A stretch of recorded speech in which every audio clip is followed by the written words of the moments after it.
Hello students, अब हम पढ़ेंगे जीएनपी के बारे में। इससे पहले मैं आपको जीडीपी से बारे में सारी इन्फॉर्मेशन दे चुकी हूँ। पल्स अरिहंत इकोनॉमी का सेकंड चैप्टर है नेशनल इनकम अकाउंटिंग, तो उसका ही ये थर्ड पार्ट है जिसको मैं थोड़े छोटे छोटे पार्ट्स में बना रही हूँ, 15 to 16 मिनट्स की वीडियो। तो आप प्लीज़ इन्हें देखिए। अगर आपके पास बुक है तो आप खरीद सकते हैं, अदरवाइज मेरे साथ आप पढ़ते हुए इस तरीके से चल सकते हैं। आपको धीरे धीरे सारी चीज़ें क्लियर हो जाएंगी। तो जीएनपी क्या होता है? देखिए, जीएनपी होता है किसी भी कंट्री में एक साल के अंदर जो भी गुड्स और सर्विसेज प्रोड्यूस हुए हैं।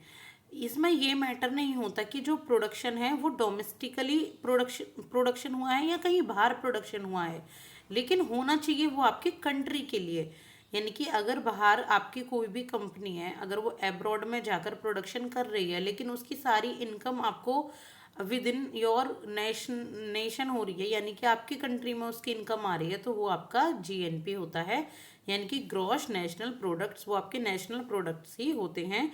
एग्जाम्पल समझ सकते हैं, जैसे हुंडा अपनी कार मैन्युफैक्चर करता है यूएस में, तो अगर वो यूएस में कार मैन्युफैक्चरिंग करेगा तो ये यूएस की जीडीपी में इंक्लूड होगा।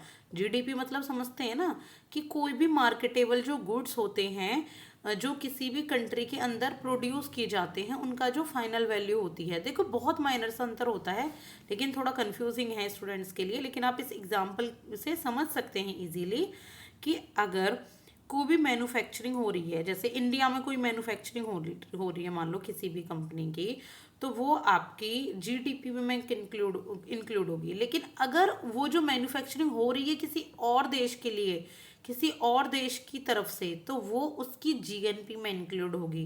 यानी कि जीएनपी वो होता है, वो वैल्यू होती है जो हमारी कंट्री में हमको रिसीव होती है, हमें फ़ायदा पहुंचाती है, वो होती है जीएनपी। और जीडीपी क्या होता है? टोटल जो प्रोडक्शन ऑफ वैल्यू होती है, सिर्फ वही।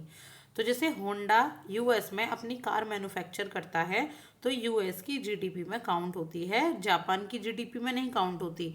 लेकिन ये इनकॉर्पोरेट कहाँ पर है, कहाँ की कंपनी है? जापान की, जापान में इनकॉर्पोरेट है, तो ये जापान की जीएनपी में काउंट होगी कि जापान की होंडा मैन्युफैक्चर ने यूएस में कितने मैन्युफैक्चरिंग की, कितना प्रोडक्शन किया, इस तरीके से। लेकिन फ़ायदा इससे किसको होता है? जापान को।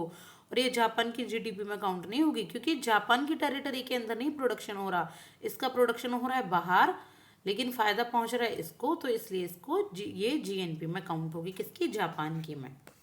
ओके, एंड नाउ हम पढ़ेंगे GNP is equal to GDP plus net factor income from abroad. GNP क्या होता है? जीएनपी में देखिए, जीडीपी तो इंक्लूड होता ही है कि जो भी सामान आपकी टेरिटरी के अंदर प्रोड्यूस हो रहा है, लेकिन इसमें वो इनकम भी इंक्लूड होती है जो आप एब्रॉड से आपको प्राप्त हो रही है। जैसे ट्रांसफ़र पेमेंट्स होती हैं, लोग एब्रॉड में कमाने जाते हैं ना, या फिर वो आपका कोई मैन्युफैक्चरिंग कंपनी है, कोई एफडीआई, जो भी एब्रॉड से आपको फ़ायदा पहुंचा रही है, आपके पास पैसा आ रहा है, उसको आप कहेंगे जीएनपी। तो net factor income from abroad क्या होती है?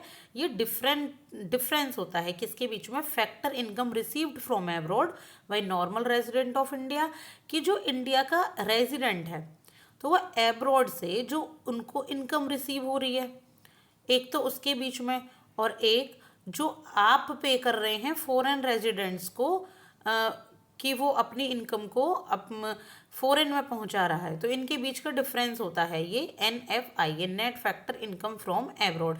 जैसे कि अगर कोई भी पर्सन इंडिया में वर्क कर रहा है और ये वो है कोई फॉरेनर, तो उस फॉरेनर की जो इनकम है वो अपने देश पहुंचा रहा है उसको, एक तो वो, और एक जो इंडिया का पर्सन है और वो फॉरेन में जाकर कमा रहा है और वो वहाँ की पेमेंट वो हमारे यहाँ आ रही है, तो उनके बीच का डिफरेंस होता है, यानी कि माइनस कर दिया जाता है। तब देखा जाता है कि प्लस में है net factor income from abroad या माइनस में है। अगर कोई 1000 रुपीज़ यहाँ से ट्रांसफ़र कर रहा है डॉलर में यूएस में, और यूएस से आ रहे हैं सिर्फ 800, तो हमारा net factor income from abroad 200 रुपये कम है ना। तो इस तरीके से ये आपका NFIA होता है। जो NFIA होता है should not be confused with income from net export. ये नेट एक्सपोर्ट की इनकम से हमें कन्फ्यूज़ नहीं होना कि जो हम एक्सपोर्ट कर रहे हैं, एक्सपोर्ट नहीं आएगा इसमें, इसमें सिर्फ आएगी जो इनकम होती है, जो सैलरी है, जो आपको प्रॉफिट हो रहा है, जो रिवेन्यू है, वो आपका इसमें NFIA में इंक्लूड होता है। Imports do not form part of GDP और जीएनपी। तो इम्पोर्ट और एक्सपोर्ट जीएनपी और जीडीपी के पार्ट नहीं होते, सिर्फ इनकम होती है। इसके बाद हम जीडीपी और जीएनपी में रिलेशनशिप समझेंगे और ये बहुत इंपॉर्टेंट है, जो नेट के एग्जाम्स में, यूपीएससी में, स्टेट पीएससी में कई बार पूछी जाती है कि जीडीपी इज इक्वल टू कब होता है जीएनपी के। देखिए GDP is equal to GNP कब, जब कोई भी इकोनॉमी क्लोज्ड है, जहाँ पे एक्सपोर्ट और इम्पोर्ट नहीं होते, ना ही किसी की तनख्वाह, किसी की सैलरी आ रही है, ना ही किसी की जा रही है, तो जीडीपी जीएनपी के बराबर होता है। यानी कि जो भी आपने प्रोडक्शन किया है वो आपका नेशनल इनकम है ही, आपकी फाइनल वैल्यू है ही। आप कुछ भेज ही नहीं रहे, ना कुछ आ रहा, तो वो ना इंक्लूड होता, ना ही वो एक्सक्लूड होता। अगर केस 2 देखिए, जीडीपी ग्रेटर देन जीएनपी कब होता है? तब होता है जब ओपन इकोनॉमी होती है और फॉरेन डायरेक्ट इन्वेस्टमेंट ज़्यादा होता है और भेजा पैसा कम जाता है। यानी कि जीडीपी ज़्यादा, यानी कि हमारे देश की जीडीपी ज़्यादा होगी कब? जब हम कम कहीं पर पैसा भेजेंगे और हमें पैसा प्राप्त ज़्यादा हो रहा है, हमारे यहाँ पर इन्वेस्टमेंट ज़्यादा हो रही है। और जीडीपी लेस देन जीएनपी कब होता है? जब ओपन इकोनॉमी तो है, लेकिन जो इकोनॉमिक एक्टिविटीज़ हैं एब्रॉड से, वो हमें कम प्राप्त हो रही हैं और हम ज़्यादा अर्निंग इनकम करके हम ज़्यादा भेज रहे हैं, तो वहाँ जीडीपी आपका कम होता है जीएनपी से।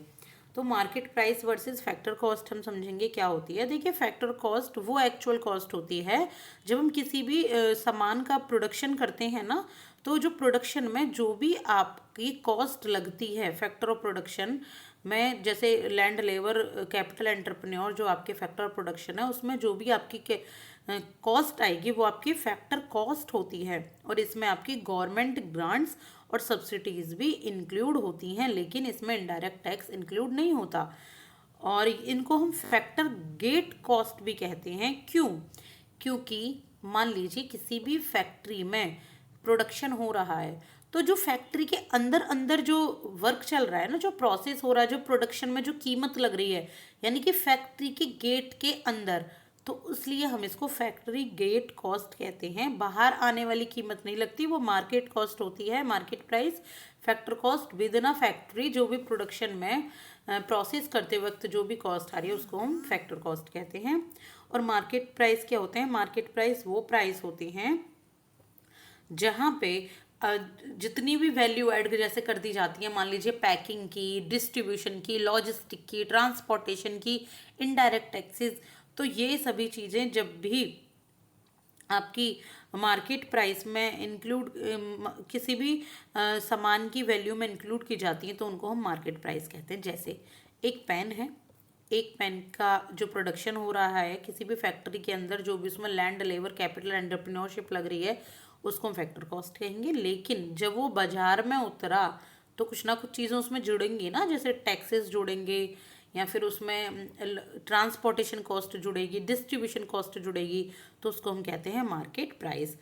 तो जीडीपी क्या होती है मार्केट प्राइस पर? ये होती है जीडीपी एक factor cost plus indirect tax minus subsidy. Indirect tax इसमें ऐड होते हैं, लेकिन सब्सिडी इसमें माइनस कर दी जाती हैं। और जीएनपी क्या होता है? Same, GNP eight factor cost plus indirect tax minus subsidy.